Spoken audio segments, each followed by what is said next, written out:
Hello बच्चों, यहाँ आपको प्रश्न दिया गया है द्विघात समीकरण 3x² घटे 4 √3x + 4 = 0 के मूलों की प्रकृति ज्ञात करें।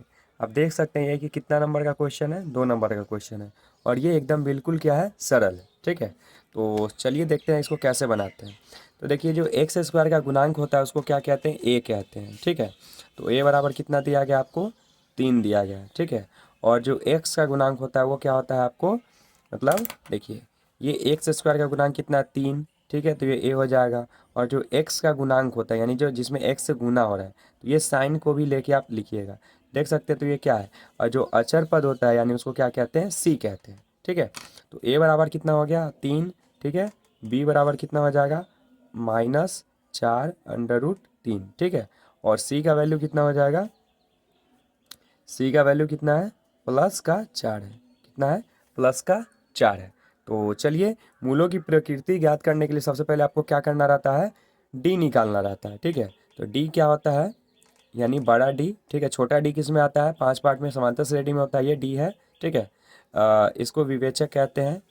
तो ये आपको d बराबर क्या होता है, b² - 4ac। ठीक है, तो b का वैल्यू कितना है बाबू, -4 √3 का स्क्वायर। ठीक, और उसके बाद देखिए -4 फॉर्मूला से 4 4ac, यानी इसका मतलब हुआ 4ac का मतलब क्या होता है कि अगर कोई भी चीज़ है, ठीक है, कोई भी अगर यहाँ पे क्या है, अल्फ़ाबेट का नंबर होगा तो उसके बीच में क्या होगा, मल्टीप्लाई होगा, यानी 4 × a × c। तो इस तरह से यहाँ देख सकते हैं 4 गुना a का वैल्यू कितना, 3 गुना फिर c का वैल्यू कितना है, 4।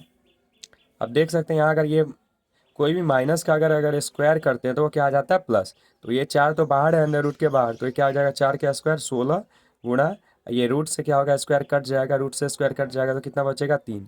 ठीक है, घटे क्या हो जाएगा, 4 × 12, 12 चौक 48।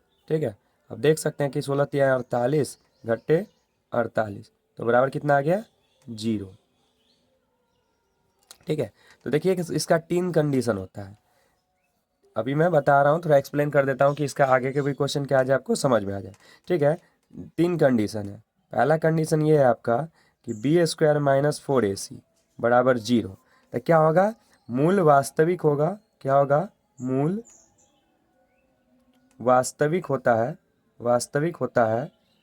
और क्या होगा, मूल वास्तविक होगा और क्या होगा, 2 समान मूल। समान मूल मतलब बराबर मूल होगा। क्या होगा, समान मूल होगा। ठीक है, 2 समान मूल होगा।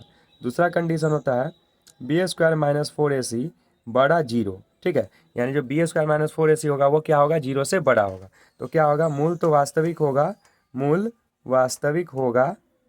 ठीक है, और क्या होगा, 2 असमान, 2 असमान मूल होगा। ठीक है, क्या होगा, 2 असमान मूल होगा, यानी 2 मूल निकलेगा, 2 शून्य निकलेगा, दोनों क्या होगा, अलग अलग होगा। ठीक है, और तीसरा कंडीशन है अगर b² - 4ac, ठीक है, वो छोटा हो जाता है 0। ठीक है, यानी ये b² - 4ac अगर माइनस में आ जाता है, ठीक है, यहाँ देख सकते हैं 0 आया था, अगर माइनस में आ जाए, जैसे माइनस हो सकता है 6 आ जाए, -48 आ जाए, -32 आ जाए। ठीक है, तो वो 0 से छोटा होता है। तो क्या होगा, कोई वास्तविक मूल नहीं होगा। क्या होगा, कोई वास्तविक, यानी वास्तविक मूल नहीं होगा। ठीक है, तो यहाँ आप देख सकते हैं ये मेरा कौन सा कंडीशन है, क्या है, d बराबर क्या, 0 आया है। तो यहाँ देखिए b² - 4ac बराबर क्या, 0। तो क्या होगा, मूल वास्तविक होगा। यहाँ पे लिख सकते हैं आप, क्या होगा, यहाँ लिख दीजिए, चूंकि d बराबर 0। ठीक है, इसलिए क्या हो जाएगा, मूल वास्तविक और समान मूल होगा।